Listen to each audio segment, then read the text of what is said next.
Well, it's been a hot minute since I put out an actual video, and I thought, what better than to kind of show what's been kind of going on behind the shorts of YouTube and what all has been brought in and I've kept. So, as you can see, there's an array of everything from steels to your right side to the home lights on the left. But the home lights are dominating because they're what I love the most. So we got, I'll start on the left. We got the 360. I actually just got it running again. It was fighting me for some reason, but it seems to be doing better now. So we're gonna try and run that here soon. We got the VI 130 that I've Husky coil swapped because the blue coil was giving up on me like usual. It doesn't matter how many times you heat the one on it, it would work a couple times and then start giving out. And then we got the 922 VI. I got to figure out the ignition on this thing.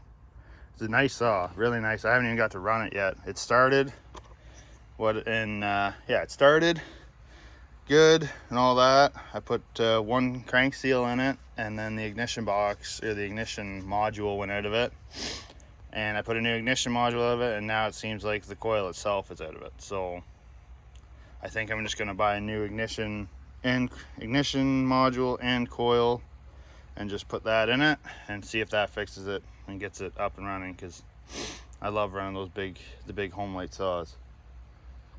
And then here in the back, well, in the middle, I guess, we got the XL automatic. It's in tough shape, but it runs. I don't use this style of home light very much. The XL12 and XL Super XLs and stuff, I don't use them very much. They're not up my alley. Some guys love them. I'm not one of them. They don't have the same power as like in a 76, a 130. They don't have the same power. It's but teach their own, right? So then my very minty XL76 with the factory chain brake, that works. And actually I got a bunch of dogs for these. 2 dogs for the 76s, 1 factory home light dog for the minis, and then actually I found my XL12 dog from when the garage burnt, so I put that on my really nice XL12 just to kind of spruce it up. But yeah, then we got the VI Mini. I've been using this saw a lot. It doesn't run the same as like a regular Mini, I find. Like that saw compared to this saw, like that saw seems to have a lot more in it than this one does. But who knows? It could be just me, but and then we got another 130 in the back, 2 XL12s in the back here. This one here is really nice, other than somebody painted this top cover that was blue to red, but it doesn't matter. Really nice saw inside and out. And then the old tore up blue one that's got the stack muffler, which these saws, I don't mind these saws at all. Stack mufflers just make them that much cooler because they're only very early ones came with the stack muffler, I believe. So, and it runs. So and then coming down the line back to the 360, there's that little Mini in the back. Then we got this little guy. I got this with all, like, which ones did I get? Oh, I got this one, these 3, this guy, these 2. They all came in a big lot. I got a bunch more of these that I gotta get fixed running and try to sell them. But this little guy was pretty neat because I got a Sears, well, a Craftsman lawnmower that's the exact same color, and this one's a limited edition Craftsman, but it's a Poulan micro is what it is. It's no different than a Poulan micro, which I've had a couple and they don't really. This one runs good. The other ones didn't seem to, but I don't put a lot of time into messing with certain things. But this one I figured would take the time because it's different. You usually see the micros or the Mastercraft versions of these, but This one here is pretty nice. Missing a bit of paint. It's been well used, but runs pretty good. So I just got to get it get it oiling, but for now it works. And then so yeah, we got that. Then we're into the Max, or the McCulloughs. We got a 110. Then we got that little Power Mac, or Titan, I guess it would be. It's not a Power Mac. And then the Power Mac 310 over here. This saw, I literally kept it for my fiance because she wanted to learn how to run a saw, and that little 30cc with a 14-inch bar isn't gonna rip it out of her hands like, say, my 266 with that 24-inch bar or something ridiculous, right? So yeah, and then the 310 in the back, same thing. I got it with all these other saws. It was one of those things that I got bored one night, and turns out it ran really good, so put a bar on it, and it's just kind of a all-around yard saw. But the 110, I like these saws. I like the 110, 1010, all the that's like this era of Mac is very nice saws. 710s. I'd like to start trying to find some of the bigger ones, like the Super Pro 80s, Super Pro 70s, and stuff like that. But around here in basically central Ontario, you don't really find those saws a lot. You barely find Macs, and if you do, they're more down south, closer to the border, like Hamilton, Niagara on the Lake, that kind of area, or closer to Windsor for some reason. But yeah, and then over to this right here, we got a couple two Huskies and the Clone, because I don't know where it fits in, but I don't really use that saw a lot since I've got the 266. But then I got this little 141, really nice little saw. It needs top covers a little busted, and it's not the original chain brake, and it doesn't work, so I got to get another one of those. But other than that, the 266 is a legend in its own, and I enjoy it. I enjoy that saw a lot. This would be the second 266, but I've had a 266 and a 61, and both of those saws were really, really good saws. So I know what I got myself into with those.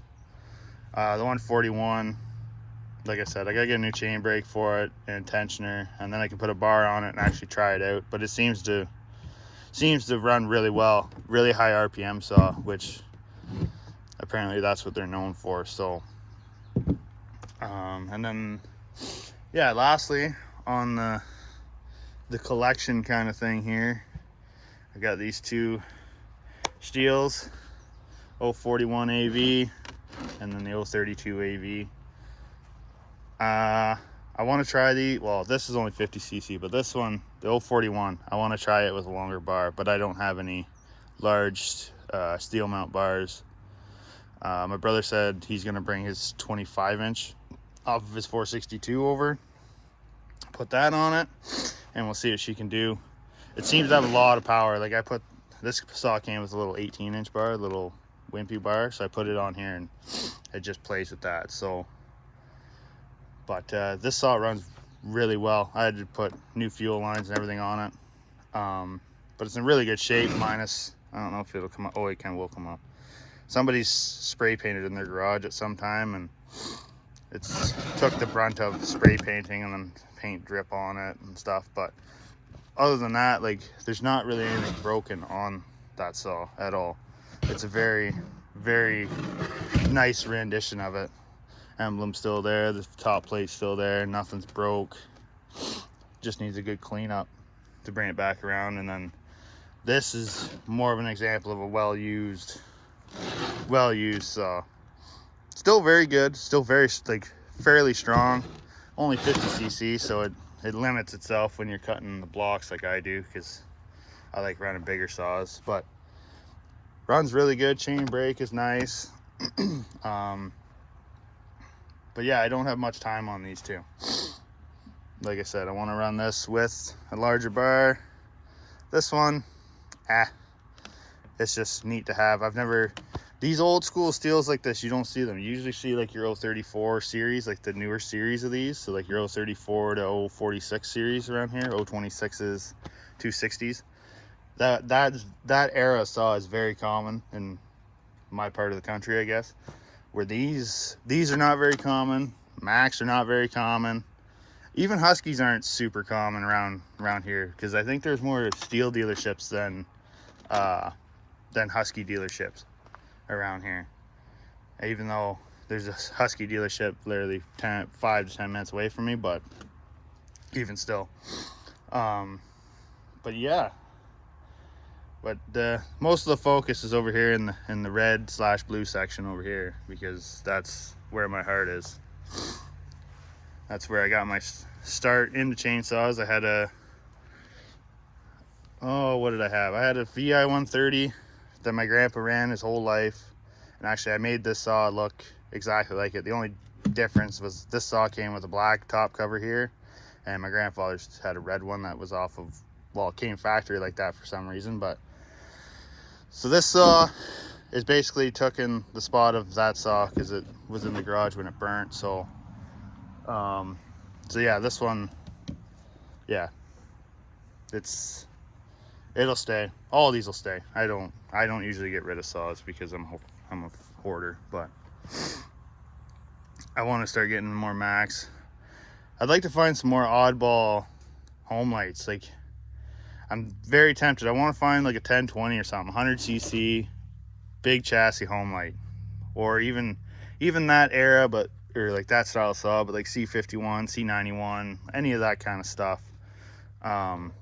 Just something different. That's why I picked this thing up, because these you don't see around here either. It's basically after they stopped making this chassis of saw, these or the Super Minis or the what the heck, the XL1s and stuff.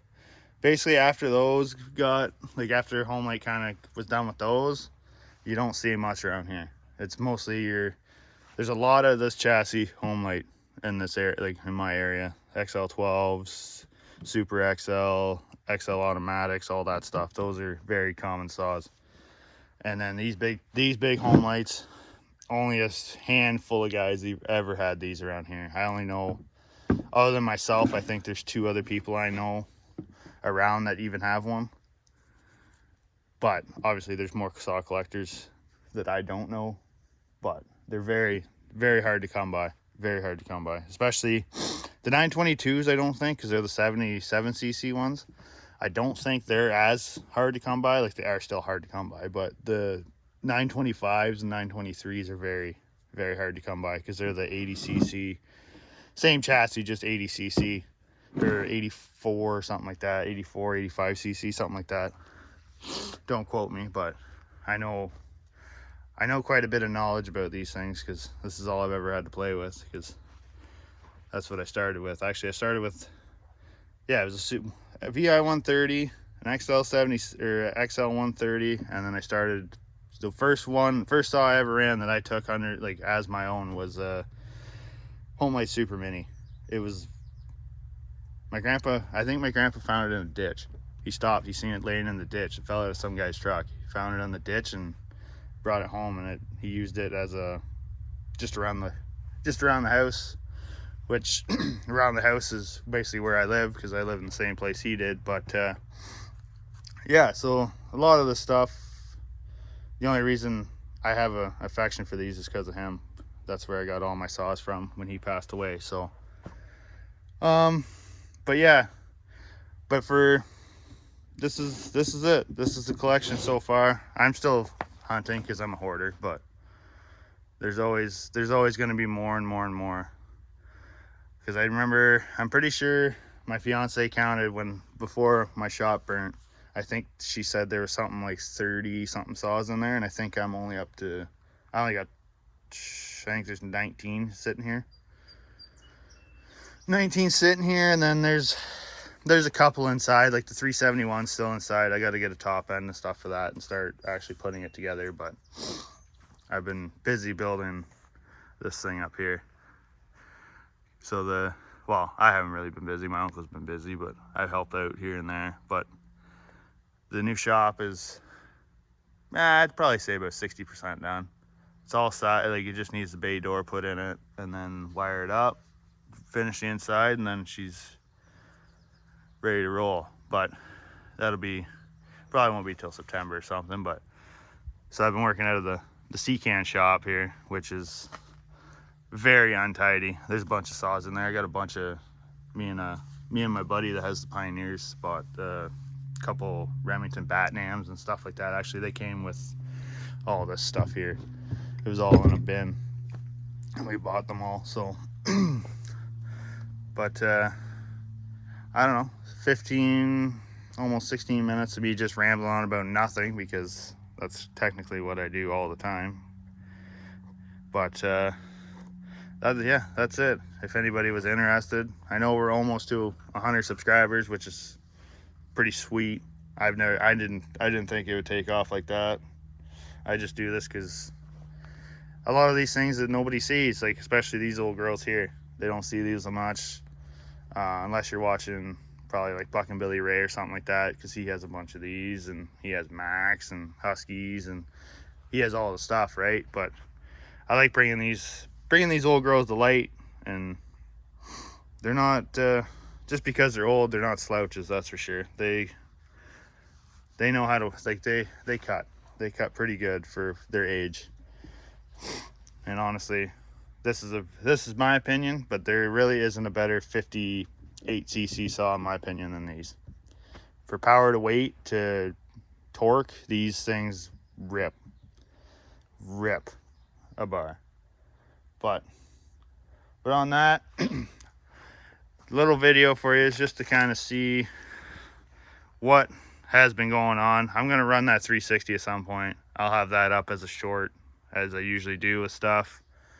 I think I'm going to try and retrofit the 24 off of my Husky onto the little Mac there and give it a whirl. Actually, I might even put that 24 on the 360 because I already have it, so it'll fit home lights. So I might do that, put it on the 360 and see what the 360 is going to do with that, because I want to do a shootout between it and one of these, because they're, oh, here we go, down to it.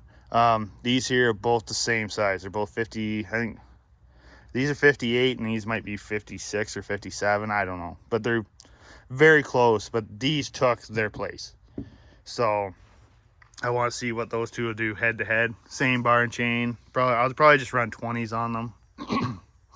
Just simpler, that, like, easier that way, because I only have one 24 right now. So, but, and yeah, other than that, I got to get this little feller, this little silver guy going and oiling, put a bar on it, test it out, and then it'll probably just end up being a weird little shelf piece that never gets used unless I absolutely need it. But that's how that little 310 gets it, is that little guy. Because I'm pretty sure that's the same saw that in Commando. I think that's the one he has. It might have been the bigger one. It might have been like the 510 or the 610. But that era, McCullough is in the movie Commando. Just a little tidbit there. But yeah, okay. I'm going to end her there, guys. Like I said, to the people that have subscribed and stuff like that, I thank you guys a lot, because I never thought I'd do anything like this. I thought I'd just ramble on YouTube for a little bit here and there and share a bunch of reels and just kind of coast through and just under the radar. But you guys are coming in and I appreciate you all. So yeah, I'll catch you on the next ones. Thanks.